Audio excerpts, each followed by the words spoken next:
it goes live. Yeah, great. So we are live now. Hey everyone, this is Xibei from DoraHacks. Thank you all for joining us today for another demo session of DoraHacks long-term space resources and exploration grant. Today we're very glad to have Wiench joining us to present the WARR Rocketry, one of the new grantee projects in our grant program. So Luis is the project lead of Project Nexus, which is also the current main focus of the WARR Rocketry team.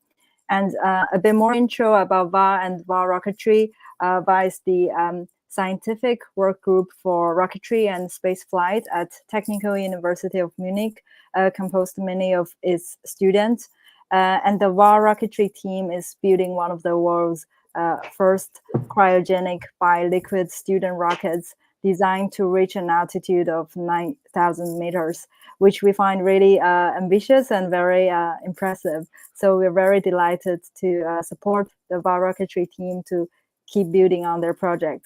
And yeah, I'm really excited about today's demo session presented by Luis. And for everyone who's just tuning in, if you're also into space and rockets, I'm pretty sure you will have some great takeaways. And before we kickstart the session, let me just give you a quick introduction about who we are and what we've been working on to foster space innovation here at DoraHacks. So DoraHacks is a leading global hackathon organizer and developer incentive platform. We love to support innovation in blockchain, quantum computing, space tech, and many other frontier tech fields as well. In 2023, we have supported 11 early stage projects working within the space sector with our ongoing long-term space resources and exploration grant. And our support recipients also span a diverse range, including student groups, startups, researchers, and also open source communities. So basically everyone contributing to the space sector is welcome to participate and receive our support. And more excitingly, in October 2023, we launched another bigger initiative to foster space innovation, which is our Starship Use Cases Hackathon, with $100,000 in prizes, considering the vast potential of space exploration offered by Starship's lift capacity. We have developed 18 use cases and 2 open challenges for hackers. Use cases include orbital hotel, space farming, routers for global Internet of Things, metals from the moon, etc. The 2 open challenges are novel satellite constellations and recreation facilities for space hotels. Through this hackathon, we like to motivate all space enthusiasts with engineering skills to build their solutions for the future of space. And if you're interested in learning more, feel free to click the links below in the description. There you can find more details about our grant and hackathon programs. The submission portal is open, so join us whenever you are ready. And we can't wait to review all your submissions and provide our support. Lastly, for the audience, during the demo, if you have any questions, feel free to share them in the YouTube chat room, and I'll make sure to ask Luis your questions at the end. Now, without further ado, I'm excited to pass the mic to Luis. Welcome, Luis. Thanks so much for joining us today. Why don't you introduce about yourself a bit before jumping to the demo of WARR Rocketry? Yeah, sure, why not? First of all, sounds amazing what you've been talking about. I'm really happy to know about DoraHacks now, and yeah, I'm also happy to be here. Thanks for having us and to give us a platform to present our project, because I think what we are doing is really amazing, and I hope we can reach a few people with this short introduction to our project. But yeah, before we start with the project, small introduction to me. So as we already know, my name is Luis. I'm a mechanical engineering student at TU Munich. I'm currently writing my bachelor thesis, and after that I will continue my master's in aerospace, also at the TU Munich. And yeah, I joined the WARR Rocketry team roughly around 3 years ago, so just from the beginning of my studies. And since then, I've been part of this amazing team, and I've collected some really valuable experiences. First, I joined into a different project in rocketry that I will talk later about. There I was the aerostructures team leader, was responsible basically for the airframe of the rocket vehicle, and yeah, the whole aerodynamics and structural part, and also flight simulations. And yeah, now after 1.5 years doing that, I was asked to be the project leader for our newest and most ambitious project, Project Nexus.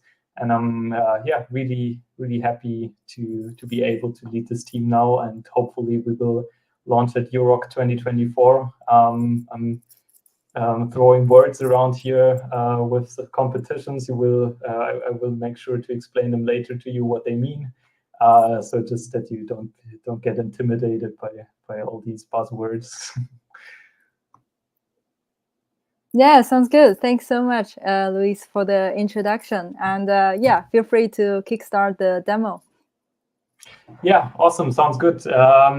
Just before I start, if you have any questions to some slides, feel free to ask them right away, because I'm pretty sure I can unpack a few more stories to the pictures I will share in the slides that I might not tell from the beginning on. So if you're interested in something, please let me know. Okay. Yeah, sounds good. Awesome. Yeah, so first of all, the first slide is really amazing, because this is one of our biggest engines we produced so far. This is from another project called Project Cryosphere, and then produced about 10 kilonewtons of thrust, which is about a metric ton of thrust. Yeah, and I just wanted to share this picture as a starter, what it means to be in rocketry and to work in rocketry. If you are interested in the projects from the beginning on, you can scan also the QR code. This will lead you to our website, where you can get some more information to the team, but it will for sure tell you a lot now as well.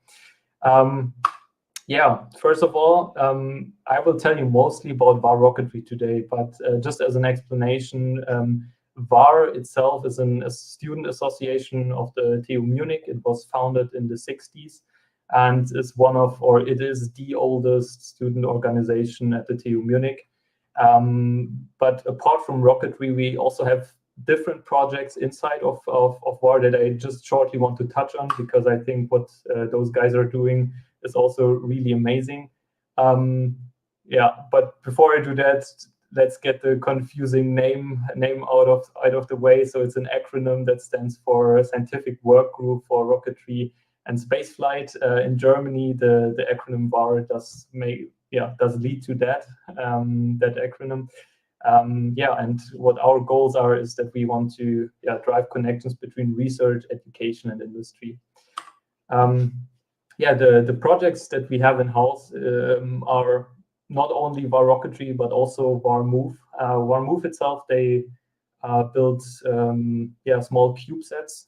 Currently, they also have 2 small CubeSats in the orbit, and are maintaining their satellites constantly. We have 2 other teams that are called, one is called Space Elevators, and the other is called Space Exploration. About 2 to 3 months ago, they decided to merge their teams together, and now we have one big team called Space Robotics. As an explanation, Space Exploration is focusing on building rover technologies and moon regolith sintering on the lunar surface. And Space Elevator wants to explore future concepts to get cargo into space with different approaches than rockets, what we do. And then, last but not least, there's also Space Labs, our newest team in the WARR Association. Space Labs is building biological neuroscience experiments for the ISS. Recently, end of last year, they won a competition which enabled them to send one of their experiments to the ISS on a Falcon 9 mission. So a lot is going on in our association, and we are really proud to have so diverse space projects in our team. But without further ado, I want to start or dive deeper into what WARR Rocketry does, because that's what it's mainly focusing around today. So to make it even more confusing, besides all the other projects inside of our rocketry, we also have 3 different rocket projects. One of them is now disclosed, not disclosed, sorry, is now finished basically because we launched the rocket that you can see on the slide in July in the Mojave Desert in the USA. It was a hybrid system that was capable to fly up to altitudes of 35 kilometers and reach a flight speed of Mach 3. Yeah, this is the one you can see in the top right corner here, Project Cryosphere. That's what I joined, or that's the team I joined when I joined WARR Rocketry. After that, we decided to get into biliquid propulsion as well, which is Project Nixus, where I am the project leader today. And our newest project of all 3 is the Project WESP. Project WESP wants to focus on solid propulsion vehicles. And I will touch on all of the 3 later a little bit, but mainly focusing on Project Nixus. Yeah, so I want to start it off with the oldest project of all 3, which is Project Cryosphere. As already mentioned, we launched Project Cryosphere in July 2023 in the US. Here you can see a cut-through of the vehicle, just some rough specs. As mentioned earlier, it produced about 10 kilonewtons of thrust. This was the picture I showed you in the first slide. And weighed about 160 kilograms fully fueled. It's capable of reaching an apogee of 35 kilometers and flight speeds up to Mach 3.5. So it's rather fast.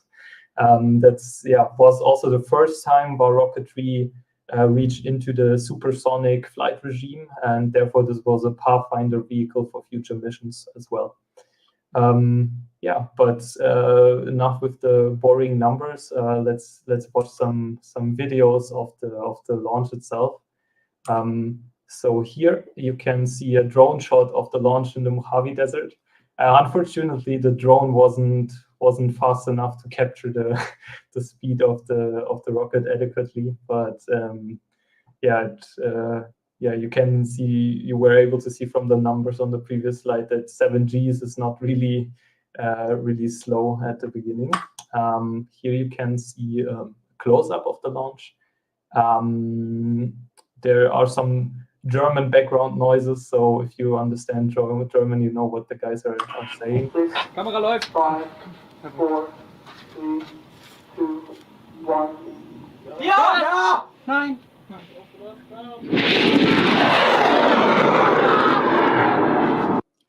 So this was one shot, and last but not least, another final drone shot without sound, unfortunately. So this was our launch campaign in the US, in the Mojave Desert. It was a huge event for us because it continued our launch streak after almost 10 years without a launch. We launched the biggest vehicle we ever produced in WARR Rocketry. And it was a huge adventure for us. We learned a lot, and we were super happy to being able to launch the system in the Mojave Desert. Apart from the rocket launch, there were also some really interesting and funny side stories at the launch. But this will be something for another time. But we had to deal with lots of poisonous animals, so it was something new for us. But we had a lot of fun in the desert, and we would definitely do it again. And here's our best shot of the launch, which shows that we are able to produce such complicated systems, and it's basically one stepping stone for us to dive deeper into newer, more industry standard technologies in Project Nixus. And that already leads me to Project Nixus. That's also the shirt I'm currently wearing. So that's the team. I'm happy to be the team leader currently. On the right, you can see a picture of the rocket. It has about the same length than Project Cryosphere. But is significantly smaller in diameter, and in general a little bit lighter vehicle. But first of all, before diving into technology updates and what we've done so far, I just want to quickly recap on our mission statement, just so that it's clear what we want to achieve with Project Nixus. So we as a student organization, we see ourselves to enhance the study project, the study program of TU Munich beyond the pure theoretical foundation that you need to be an engineer. We want to give the students the opportunity to do hands-on work on actual engineering tasks, and we want to do it as professional as possible in order to be prepared for the future working life as an engineer. A really important aspect of Project Nixus there is to build a liquid-propelled rocket, which means we have 2 liquids in the system that combust in the combustion chamber. And we all want to do this by exchanging a lot of information with other student teams. We're in contact with a lot of our collegial teams of other universities, and also participate in international competitions like the previously mentioned WARR contests. And in general, we just want to contribute to the wider field of rocketry, and just make sure that students are able to push boundaries already in university times. Here's the small overview of our Nixus vehicle. So so we have about a third of the thrust that we had on the last project, and we are a little bit lighter in the whole vehicle. We not fly supersonic with Project Nixus. We stay subsonic with Mach 0.78. But we have another project that goes deeper into the supersonic flight. So on Project Nixus, we more want to focus on the propulsion side of things. And for what I think is really amazing, that for all the competitions, for all the rocketry competitions, every team has to have a payload in the rocket. And because we're such a huge student organization in WARR, we were actually able to collaborate with one of our other student teams, the Space Labs team that prepared the ISS experiment. And we were able to give them a spot on our vehicle at the competition, so they can run some tests on their updated version for the next flight to the International Space Station if they win the competition again. So the plan was that they provided the payload for our vehicle, and we were happy to have them at the competition as well. And that being said, it's just really cool to have such a huge student team that can collaborate in different aspects. Talking about the competitions, for rocketry, there are 2 major competitions we are currently interested in. So one of them is the Spaceport America Cup, and the other one is the European Rocketry Challenge. Unfortunately, last year we weren't able to go to the Spaceport America Cup because of some timeline issues, and it's also a lot of funding required to ship your stuff to the US. So we didn't go to the Spaceport America Cup last year. We also won't go to the Spaceport America Cup with Project Nixus next year, but with another project that I will talk about later. With Project Nixus, we more want to focus on the European rocketry competitions, which is the so-called EUROC challenge. It takes place in Portugal, and it was initiated in 2020. And I think now there are more than 200 students participating each year, which is really cool to see the development in rocketry itself. And there's a really cool exchange between the teams. Often it doesn't feel really like a competition. It was more or less like working together on one big goal, and being interested in the other systems rather than competing in different categories. So that was really cool to see from my point of view, at least.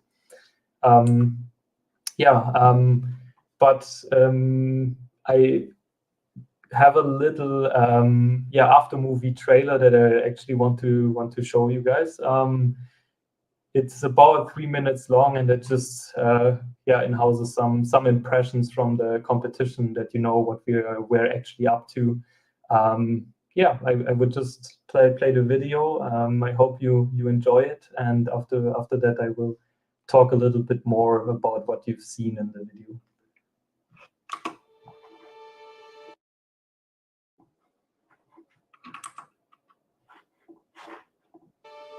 Okay.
Yeah, so this was a short impression of the competition at Europe 2023.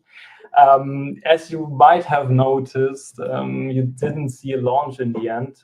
That's really unfortunate, but actually we weren't able to launch last year. Otherwise, we would have already broken our record, or not our record, but the cryogenic bi-liquid student rocket record.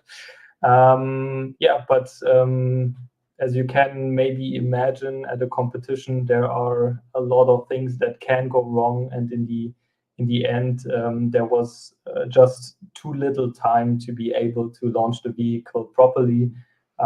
So in the end we decided or we weren't able to go for a second launch attempt, which unfortunately led to us not launching in the competition at 2023. But that's why we are even more happy about winning an award anyways. So there are different categories at the competition where you can win awards. One of which is actually, of course, lifting off the launch pad and getting the vehicle into the air and collecting those altitude points, which we unfortunately weren't able to get. But there are also different categories that you can win prizes in. And the one that we were able to succeed in was the so-called New Space Design Award.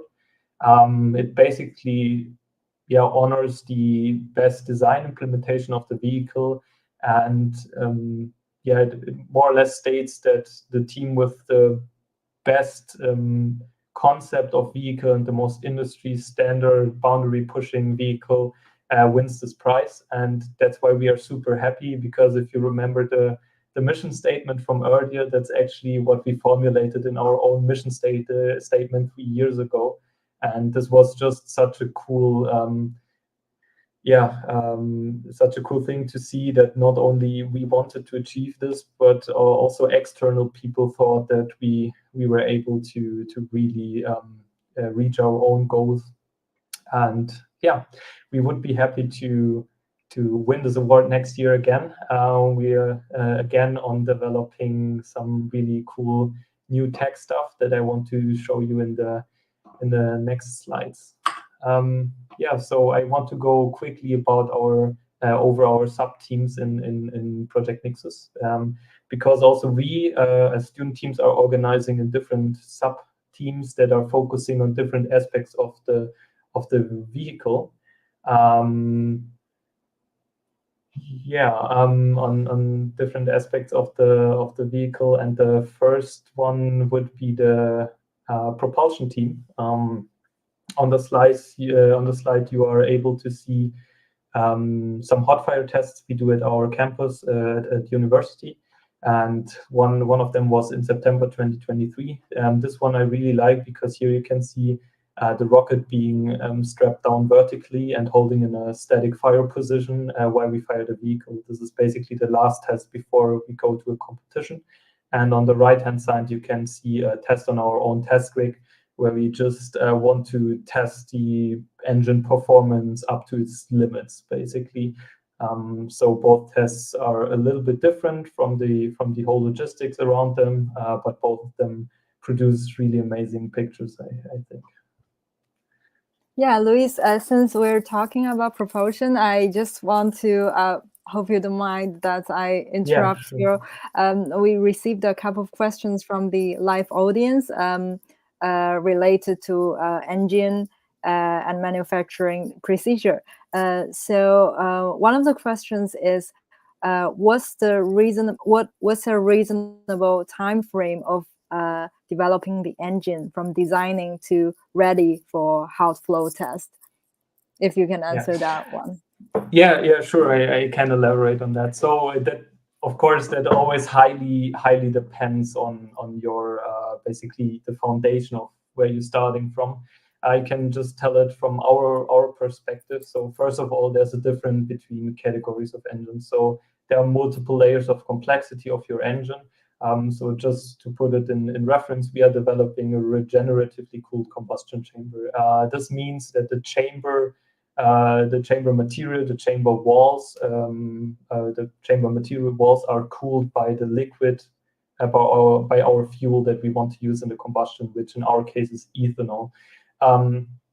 Developing such a chamber is more complicated than other designs. For example, there are things like a capacitive chamber, where you would just take a material that can absorb a lot of heat and therefore doesn't require external cooling. So in that case, our engine is already quite complex. Of course, around the engine itself, there's a whole apparatus that has to work, so you can't really detach the combustion chamber from your fluid system of the rocket. So when talking about the engine, you always also have to talk about the fluid system and the propulsion feed system in that case. For us, we are developing a pressure-fed system, which means that we just have 2 big nitrogen tanks on top of the rocket that have gaseous nitrogen at 300 bar, and you can just imagine us pushing our oxidizer and our fuel, so this would be liquid oxygen and ethanol, out of the system by creating a pressure differential from the top to the bottom to the engine, basically. But I didn't really answer the question yet, so I want to focus on that now. I just wanted to put it in a bigger frame, what it means to design an engine. So if we're talking only about the combustion chamber, we are currently iterating on the chamber we already have. For the iteration, we take about half a year, I would say we took about 4 months to iterate on the chamber, maybe 5 months, and then we print. It's a 3D printed chamber.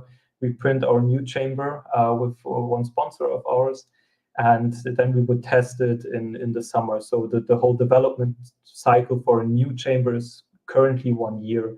To reach this yearly iteration cycle, we had to put in a lot of work previous to that, which means we had to develop the engine from the ground up. And this took about 2 to 3 years because we had to do some injector designs, injector tests. We had to do some subscale rocket engine testing with a capacitive chamber, so the one that doesn't need to be actively cooled, I already mentioned earlier. And only after gathering a lot of data over this 1 or 2 years, we were able to design this regeneratively cooled chamber that we currently use as a full-scale flight chamber. So the whole process as students not working full-time on this was roughly 2 to 3 years. Now it's a yearly iteration cycle, and we already have data we can rely on from the past. So now it takes about 1 year for the whole design cycle. Of course, you can always accelerate this process. For example, if you would have students working full time on the stuff, but we are all also studying, so we have to rearrange our time a bit around the student association and our studies in general. Yeah, Luis, thanks so much for elaborating on that. You actually answered a couple of more questions coming from the live audience, so it's really great. There's some additional questions that I think we haven't covered yet. One is, did you print your chamber with SLM technique? And another one is, what type of cooling system do you use? If you could answer that one, it would be really appreciated. Sure. So about the cooling system, I already touched a little bit on that. So in rocketry or in propulsion systems, there are a couple of cooling techniques which mainly go around either you cool capacitive cooled chamber, you have a radiatively cooled chamber, or a generatively cooled chamber. We are running the third type, which means our engine is actively cooled. So we are using one of our propellants, the fuel, to cool our chamber. So basically the path from the fuel is that you would push the fuel from the fuel tank into smaller cooling channels in the engine wall, push it up to the injector, and then inject it into the combustion chamber. And while it's running up the combustion chamber wall, it's picking up heat from the combustion and makes sure that the temperature in the chamber doesn't reach the limits where material actually would fail temperature-wise. To the printing technique, I already said that we 3D print our chamber.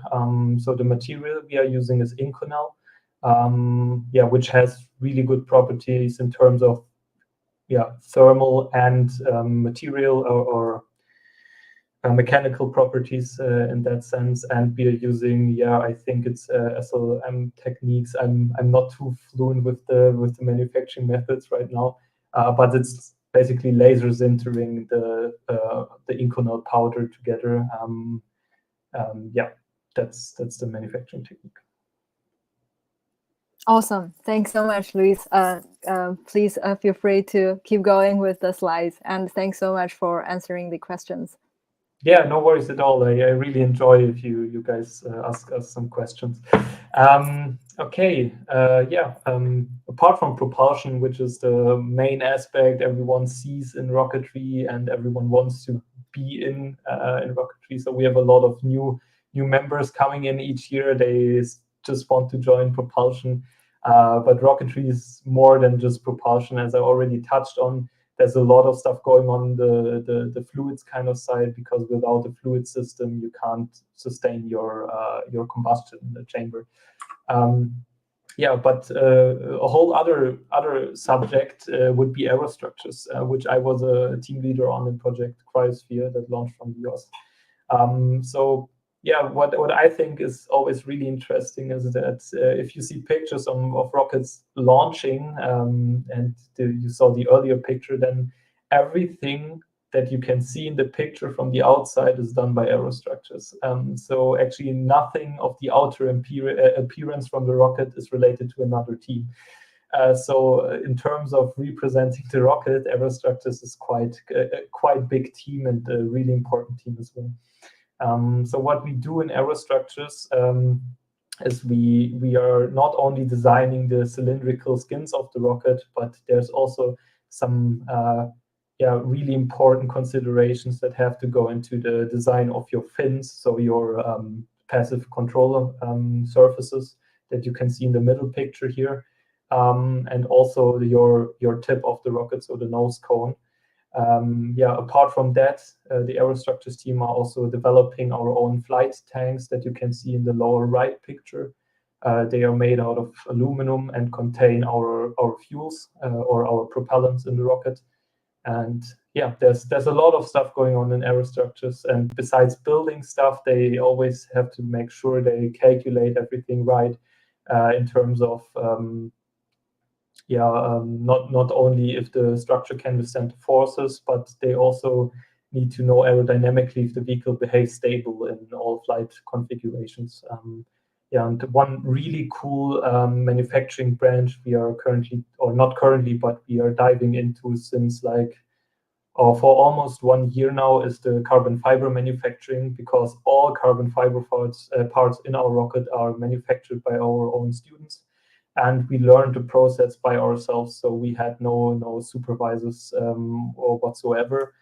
We had a couple of students that worked at carbon fiber companies as working students, and then they took the knowledge into the team basically and explained to the team how carbon fiber manufacturing works.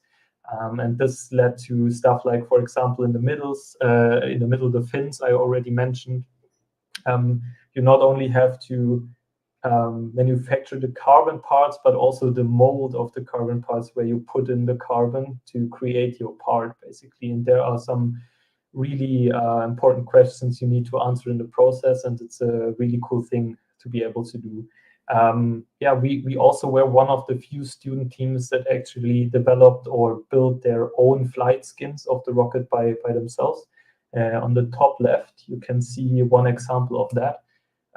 So what we do is we have a winding machine. It's a CNC machine that basically has one continuous carbon fiber that it's systematically putting around the cylinder and creating the cylindrical shape of the body of the rocket.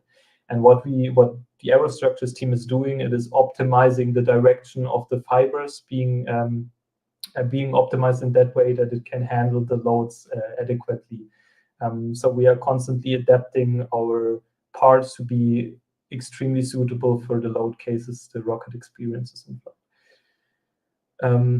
That pretty much explains what aerostructures is doing. After that, we also have our own electronics team. Those guys are doing really amazing things because I always remember the story how it came that our team wanted to produce their own flight computer. So back in the days, we wanted to buy a flight computer for rockets, and it was really, really expensive. And apart from being expensive, it caused major issues by using it. So our guys back then just decided, okay, if it's such a pain using a really expensive computer, we should consider building it our own. And that's when the guys decided to build their own flight computer. And on the top right picture, you can see the result of that. It's a lot of printed circuit boards and a lot of fancy electronics components that have to work together to create a machine that is capable of estimating the rocket's position, controlling its valves and stuff, and that was done all by ourselves in-house.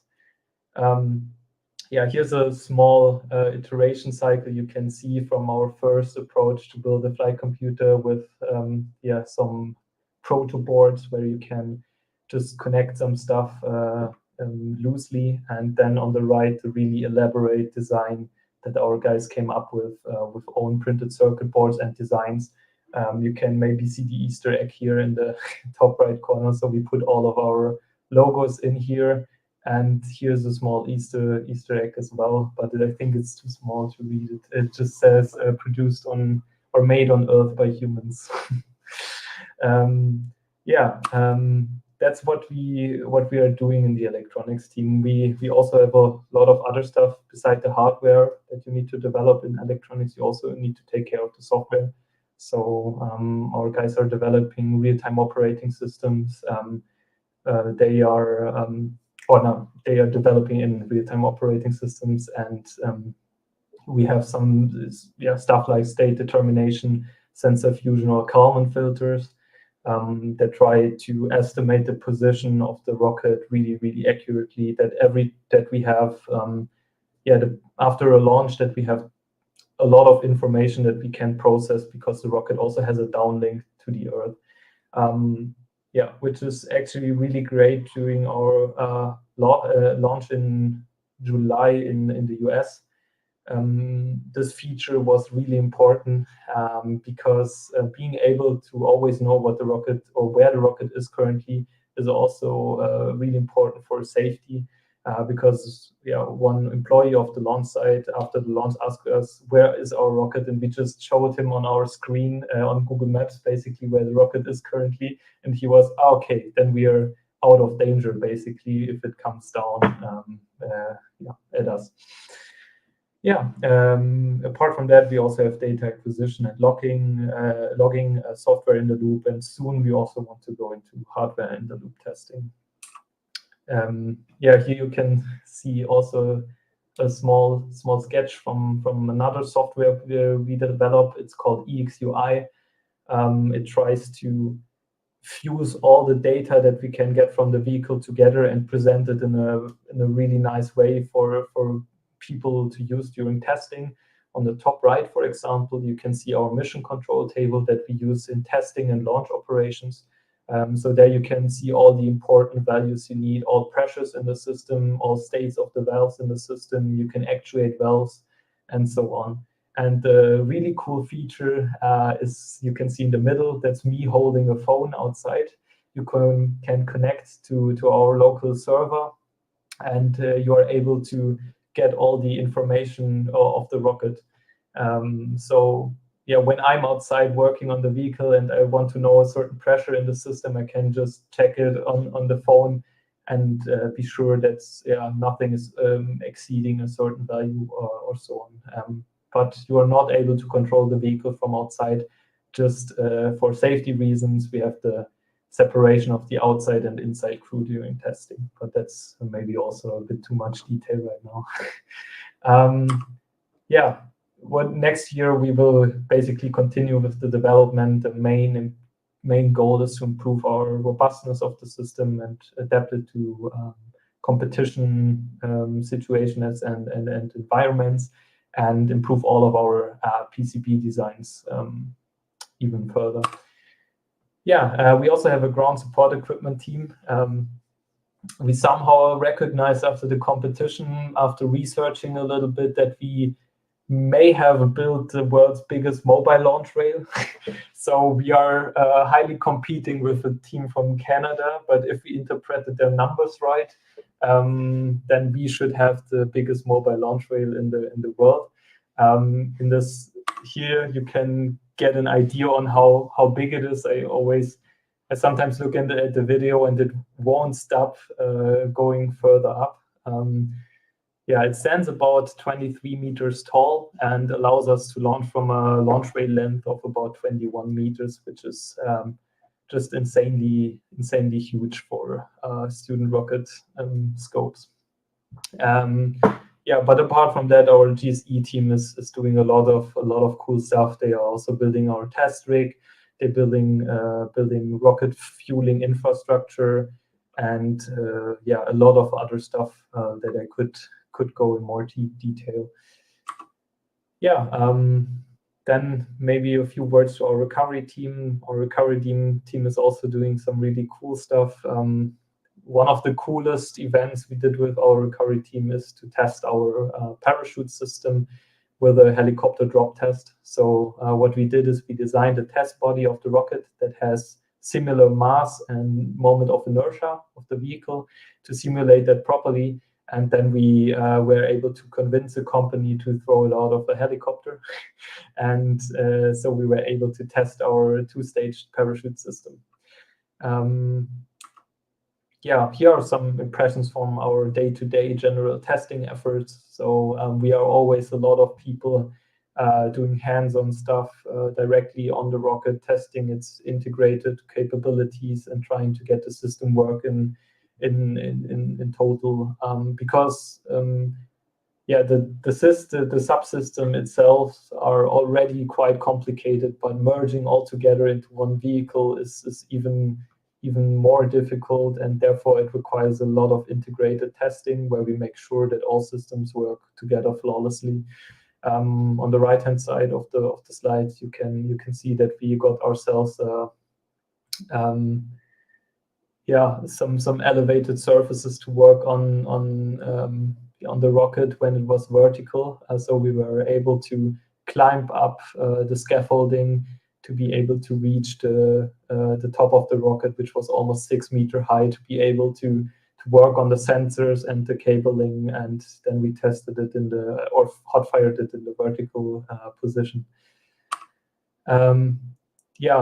Here's on the left, there's a small clip as well. I hope it's not too loud, because I think maybe the video earlier was a bit loud. So there's one rocket engine test that I wanted to show you. And it is loud.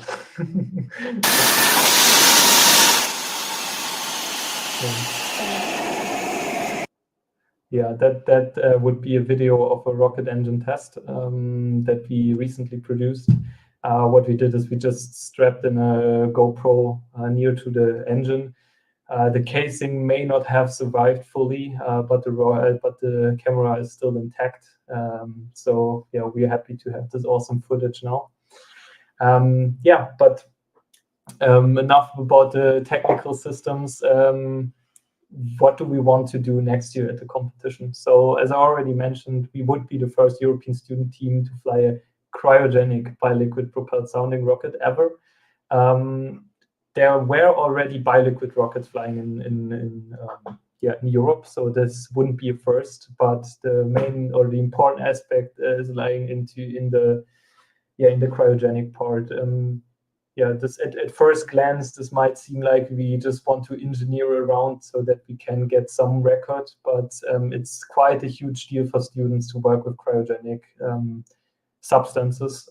So it's not just a small step that we are aiming for, but working with liquid oxygen as an oxidizer in the system requires a whole lot more of infrastructure and knowledge in terms of rocketry to be able to pull this off. That's why we are really, really proud that we are one of the few teams that are actually testing with liquid oxygen. We hope to have our debut flight in October 2024 after one failed attempt last year, but we're really confident that we can make it next year, especially because we're currently focusing at what went wrong last year, and we just want to improve on the robustness of the system. And last year, not much was left to be able to lift off. We already tested our system fully integrated. We were able to fully control the vehicle from the flight computer. The only thing that was basically not in favor for us at the launch itself was time and environmental conditions, because, for example, the last day of the competition, it rained all the day. So our launch window in the end was really tight. And so, everything was a bit tough there. And apart from the competition next year, there's also a lot of cool things that are coming up in the future that I shortly touch on later a little bit. That's the plan for York 2024. Here I wanted to present you a small picture of our team to show you our diverse and young super motivated student team. Back then we still had three rockets laying around. The smaller one here on the side is hard to notice besides the bigger ones in the middle. As a short explanation, the top one, this is the cryosphere rocket from the US. Without its paintings yet, or with not all paintings yet. The lower one is the Nixus rocket, unpainted, and on the left there's a smaller experimental rocket. We launched back then. I think that's what I already mentioned, that we want to be able to give out practical experience besides the theoretical studies, but I really liked the two pictures. Like the guys are working on the flight computer, and you can see actually the former project lead and our former head of rocketry that brought us to the point where we are today, and now we are happy to take over their legacy, basically. Yeah, here's a small road to York 2024. What is up in our team? So it's the general design iterative cycle. So currently we are running iterations on our designs, preparing some design reviews for the whole team, and want to start manufacturing and testing in March, April.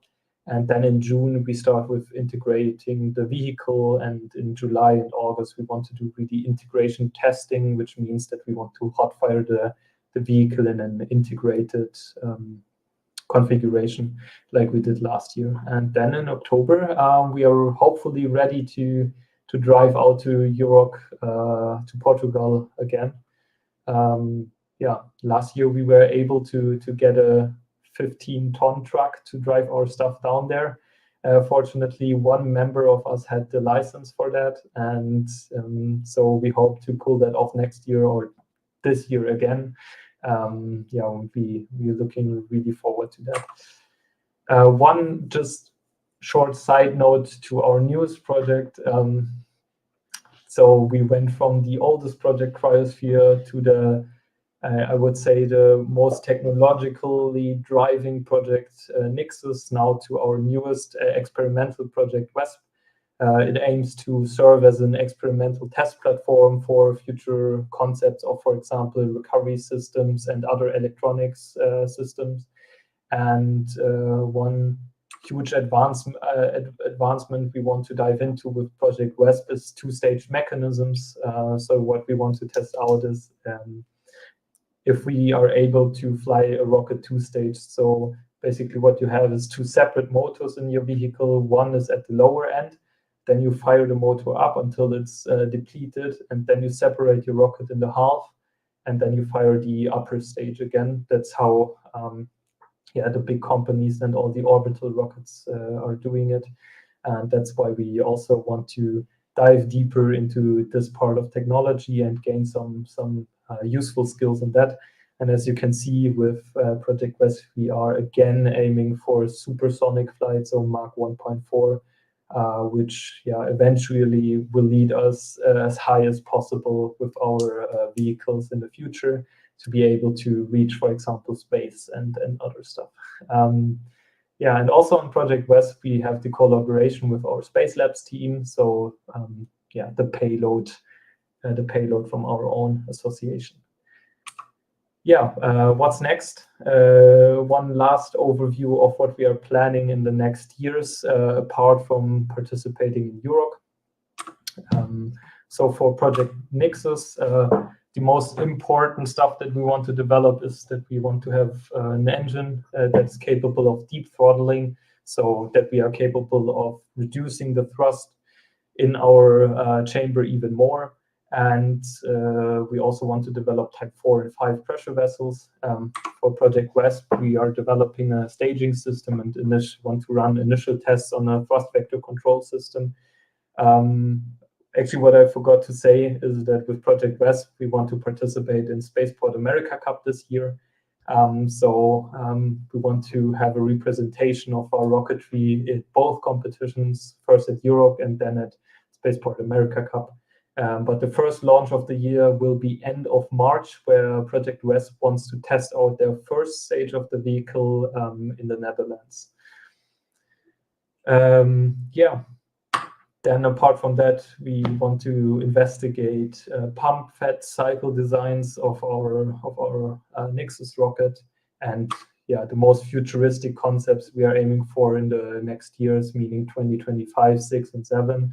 Is something like a thrust vector control system for our vehicles and a smaller hopper where we can do actively controlled flight tests and do some vertical takeoff and vertical landing actions. So that's it from the whole technical perspective. Here you can see a a few of our supporters and sponsors, and we are super happy to have DoraHacks as one of our newest sponsors in the row of our collection of sponsors, and we are super thankful for your contribution. And yeah, thank you very much. And if there are any more questions, I'm more than happy to answer them. I have a small ending slide where you can check out our Instagram if you want. If you don't want to miss any updates, feel free to follow us on our Instagram channel. There we will share the most, the newest, most exciting news, and we'll also let you know if we uploaded videos on YouTube, for example. Awesome. Thank you so much, Luis, for the great demo. You actually answered a couple of more questions from the live audience, including like safety Awesome. procedure or like funding sources. And yeah, to all the audience, if you're interested in learning more about what WARR Rocketry team is doing, make sure to follow them on Instagram. And yeah, really amazing work that you guys are doing. And it's just so nice to see that you gathered such a great team, like from like all the talents from different kind of backgrounds, including propulsion, electronics, etc. And you guys managed to build such awesome rocket projects. Really impressive. And I believe you guys must have put a lot of like effort, tears and sweat into the project. So yeah, Yes, really looking forward to your progress in October at EUROC. Yeah, and with that being said, I just want to say thank you to Luis once again for joining us today, presenting this demo of WARR Rocketry, and really appreciate your time. And thank you to all the audience for tuning in today. We do have more space-related content, like live sessions prepared for you. So make sure to follow us on YouTube or Twitter at DoraHacks, so that you won't you won't miss out on any of the upcoming live sessions or any updates about our initiatives. And yeah, that concludes this demo session featuring the WARR Rocketry with Luis. Thanks everyone. We will see you soon. Have a good one. Thank Bye-bye. you. Bye.